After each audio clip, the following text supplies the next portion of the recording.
Hello everyone, this side Manoj sir. Welcome to the online classes. Students, हम chapter number first पढ़ रहे थे that is matter in our surrounding, जिसका हमने state of matter के दो पार्ट हमने पढ़ लिए थे, सॉलिड एंड लिक्विड, उनकी प्रॉपर्टीज पढ़ लिए थे, राइट। आज हम पढ़ेंगे तीसरी part that is gases state. अब जैसे मैंने आपको बताया कि मॉलिक्यूल्स किसी भी मैटर के बीच जो मैटर जो बनता है वो एटम मिक्स होके मॉलिक्यूल बनता है, मॉलिक्यूल मिक्स होके पूरा का पूरा एक सब्सटेंस बनता है, राइट। कोई भी ऑब्जेक्ट बनता है तो मैटर के बीच में क्या होता है, इंटरमॉलिक्यूलर फोर्स होता है, जिसकी वजह से क्या होता है, एक दूसरे से वो अटैच होते हैं। सॉलिड में सबसे ज्यादा होता है, लिक्विड में उससे कम होता है, और गैसेज में क्या होता है, सबसे कम नेग्लिजिबल टाइप होता है बट नेग्लिजिबल होता है ना।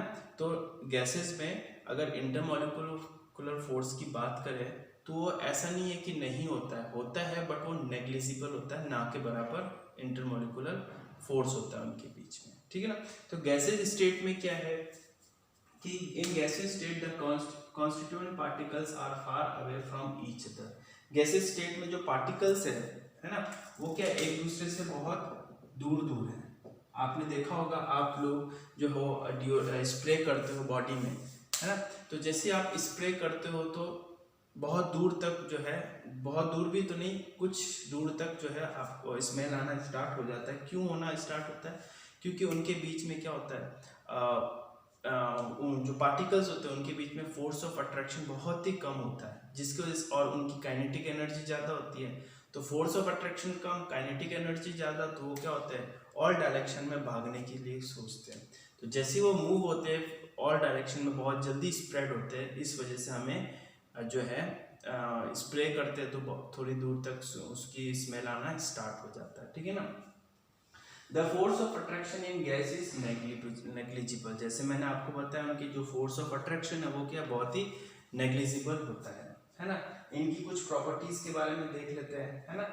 जैसे जनरल प्रॉपर्टीज में क्या है, gases have no definite shape and fix volume.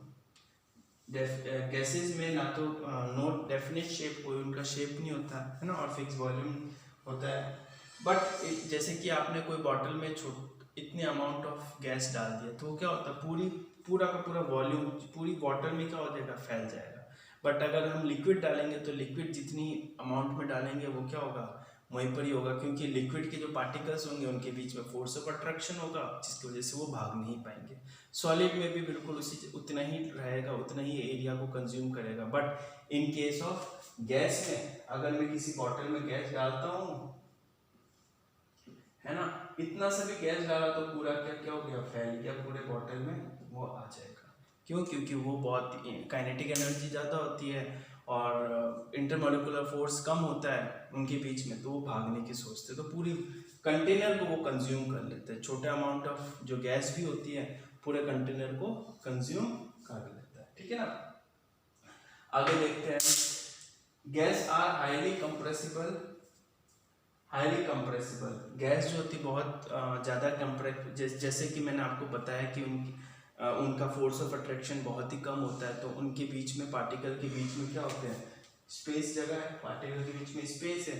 तो जब हम इसको कंप्रेस करते हैं तो स्पेस क्या होता है, कम होता रहता है और बहुत ही ज़्यादा जल्दी कंप्रेस हो जाता है। जैसे का एग्जांपल हम ले सकते हैं एलपीजी और सीएनजी। इसमें भी क्या होता है, इनको गैस को कंप्रेस करके किसी एक कंटेनर में रख सकते हैं। तो लार्ज अमाउंट ऑफ जो गैस है उसको हम छोटे कंटेनर में कंप्रेस करके रख सकते हैं आराम से। क्यों? क्योंकि उनके जो मॉलिक्यूलर के बीच में जो स्पेस होता है बहुत ज़्यादा होता है, जिसकी वजह से वो आराम से कंप्रेस हो जाता है। But in case of solid और इन केस ऑफ लिक्विड में इंटरमॉलिक्यूलर जो स्पेस होता है वो बहुत ही कम होता है, तो बहुत ही कम कंप्रेस होता है एज कंपेयर टू गैस। तो अगर हम इसकी थर्ड पॉइंट में देखें, गैस है वेरी लो डेंसिटी, उनकी डेंसिटी बहुत कम होती है। जैसे सेम वही कंडीशन लग रही है, intermolecular space at force of attraction, यही दो पॉइंट की वजह से जो है इनकी जो लो डेंसिटी होती है। जैसे सॉलिड हो गया, सॉलिड में डेंसिटी सबसे ज़्यादा होती है ना, लिक्विड में डेंसिटी उससे कम होती है, और गैसेस में डेंसिटी सबसे कम होती है, ठीक है ना। Gas diffuse into each other.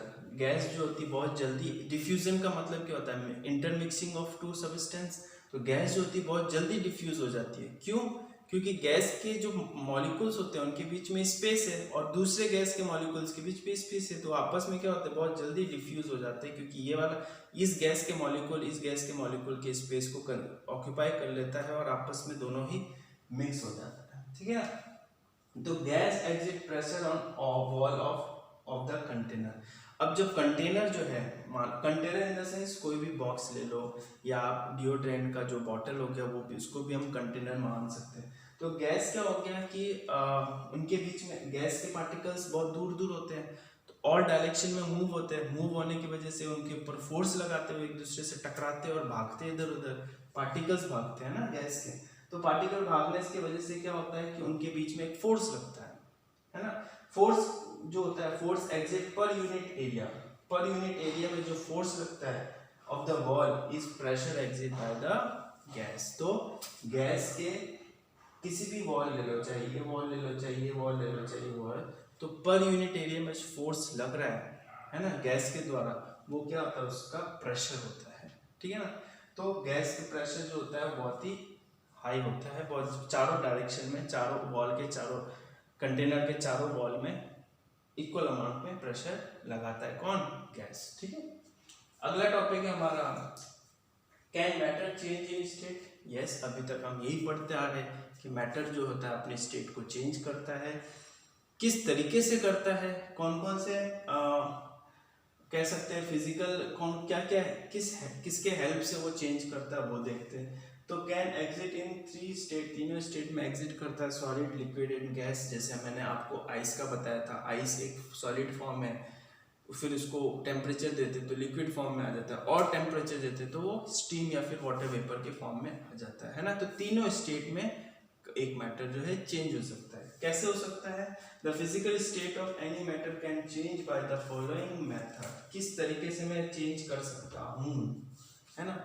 तो पहला पॉइंट है बाय चेंजिंग टेम्परेचर। मान लो कि ये सॉलिड फॉर्म में है, इसको लिक्विड में लाना है, तो मैं लिक्विड में कैसे लेके आऊँगा, इसको मैं टेम्परेचर दूंगा, आग में जाके लगा रख दूंगा, तो आग इससे इसको क्या मिल रहा है, टेम्परेचर मिल रहा है। टेम्परेचर जैसे से इंक्रीज होगा, ये क्या होगा, लिक्विड में कन्वर्ट होना स्टार्ट हो जाएगा, पिघलना स्टार्ट हो जाएगा, है ना। तो बाय चेंजिंग टेम्परेचर और बाय चेंजिंग प्रेशर को चेंज करने में भी अपनी स्टेट कर सकते। जैसे कि हमने यहाँ पे गैस में देखा, गैस का प्रेशर लगाया हमने, उसको लिक्विड के फॉर्म में चेंज कर दिया, ठीक है ना। और या फिर by changing temperature and pressure both, हम दोनों को ही चेंज करके हम जो है स्टेट ऑफ मैटर को चेंज कर सकते हैं, ठीक है ना। Effect of change of temperature, temperature के चेंज करने पे क्या इफेक्ट पड़ेगा किसी भी मैटर पे, वो पड़ता है। सबसे पहली बात, आइस, वाटर और स्टीम, एक ही मैटर लिया, इसके 3 अलग अलग स्टेट आपको बता दी। आइस को जैसे मैं हीट करूंगा, अब देखो बेटा, ये जो एरो है ना, ये एरो और ये रिवर्सिबल है, रिवर्स कहते हैं इसको, रिवर्सिबल होगा, इरिवर्सिबल नहीं होगा, रिवर्स कर सकते। इरिवर्सिबल मतलब कि अगर ये चेंज हो गया तो वापस रिवर्स नहीं आ सकता, तो ये रिवर्सिबल है, वापस रिवर्स आ सकता है, ठीक है ना। तो आइस से वाटर हीट किया, आइस से वाटर बन गया, और वापस वाटर को मैंने क्या किया, 0 डिग्री में कूल किया, तो वापस वाटर से क्या बन गया, आइस बन गया, ठीक है।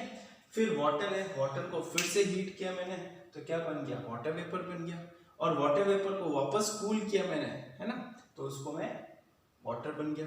आप देख सकते हो कि स्टीम होता है, जो हम चाय वगैरह बनाते हैं तो ऊपर ढक्कन लग जाता है, ऊपर कवर रख देते हैं ताकि बहुत जल्दी पके। तो जो चाय की जो कंटेनर होता है, उससे जो स्टीम धुआं वाटर वेपर निकलता है, और उसके ऊपर जैसे हमने कंटेनर रख दिया, तो वाटर वेपर क्या हो गया, आपस में इकट्ठा होते होते किस में कन्वर्ट हो गए, लिक्विड में कन्वर्ट हो गए, ठीक है ना। तो ये इससे हम समझ सकते हैं आराम से। इसी की केस में मैं सॉलिड के फॉर्म में ले लूँ, तो सॉलिड में जो मॉलिक्यूल्स होते हैं वापस में टाइटली बाउंडेड होते हैं। टाइटली बाउंडेड होने की वजह से क्या होता है कि जैसे मैंने हीट किया, तो उसके मॉलिक्यूल थोड़ा दूर दूर जाने लग गए, लिक्विड में कन्वर्ट हो गया, और हीट किया तो गैसेस में कन्वर्ट हो गया, और हीट चला गया। It means kinetic energy increase कर रहा हूँ सबकी, तो उसका स्टेट भी क्या हो रहा है, इंक्रीज हो रहा है। और काइनेटिक एनर्जी जैसे मैं डिक्रीज करूंगा, उनका स्टेट क्या हो जाएगा, फिर से चेंज हो जाएगा, ठीक है ना। तो यहाँ तक हमने चैप्टर पेज नंबर 5 से लेके 8 तक हमने रीड आउट कर लिया। नेक्स्ट टॉपिक हम नेक्स्ट वीडियो में स्टार्ट करेंगे। तब तक आपको इनकी सारे जनरल प्रॉपर्टीज और इनके इफेक्ट्स ऑफ टेम्परेचर के बारे में पढ़ना है। ठीक है, थैंक यू।